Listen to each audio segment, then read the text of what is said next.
Hello అందరికీ. ఈరోజు నేను చూపిస్తున్న రెసిపీ లేత మామిడికాయతోటి పప్పు. చాలా రుచిగా ఉంటుందండి. ఇప్పుడు వస్తున్న మామిడికాయలు చాలా రుచిగా ఉంటాయి, లేతగా ఉంటాయి. కాబట్టి ఇప్పుడైతే నేను ఒక మామిడికాయ తీసుకుని దాన్ని పీల్ చేసుకుని చిన్న ముక్కలుగా కట్ చేసుకుని పక్కన పెట్టుకోండి. ఇప్పుడు ఒక కప్పు కందిపప్పు తీసుకుని ఇలా వేయించుకున్నట్లయితే పప్పు రుచిగా వస్తుంది. ఇలా ఇక్కడ నేను మట్టి కుండలో చేసి చూపిస్తున్నాను మీకు. పప్పు కుక్కర్లో కన్నా ఇలా విడిగా వండుకుంటే చాలా రుచి వస్తుంది.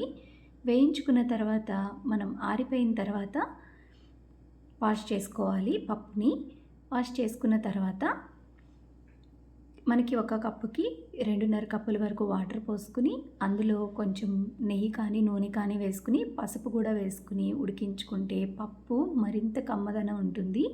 చాలామంది పప్పు చేస్తారు కానీ పప్పు రుచి రావడం లేదంటారు కదా. ఇలాంటి చిన్న చిన్న టిప్స్ పాటిస్తే పప్పు చాలా రుచి వస్తుంది. ఇలా పప్పు మనకి కొంచెం ఉడికిన తర్వాత ఇక్కడ ముందుగా కట్ చేసుకున్న మామిడి ముక్కలు, అలాగే ఉల్లిపాయ, పచ్చిమిర్చి, ఉప్పు, కారం ఇవన్నీ కూడా వేసుకుని ఇంకొక 3 నుంచి 5 నిమిషాల వరకు సిమ్లో పెట్టి కుక్ చేసుకోవాలి.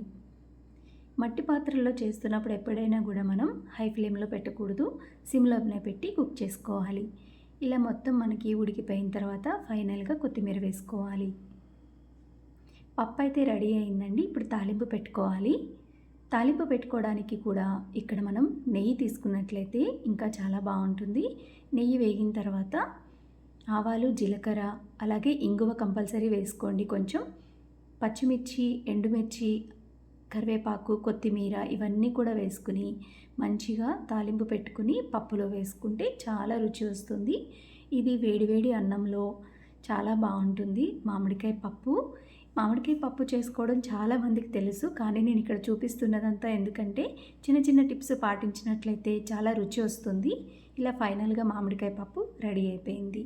ఇది సీజనల్ కదండి, మనకి ఎప్పుడో దొరుకుతాయి కాబట్టి ఇలా ఫ్రెష్ మామిడికాయలతో చేసుకున్నట్లయితే చాలా రుచి వస్తుంది. నచ్చితే లైక్ చేయండి. Thank you.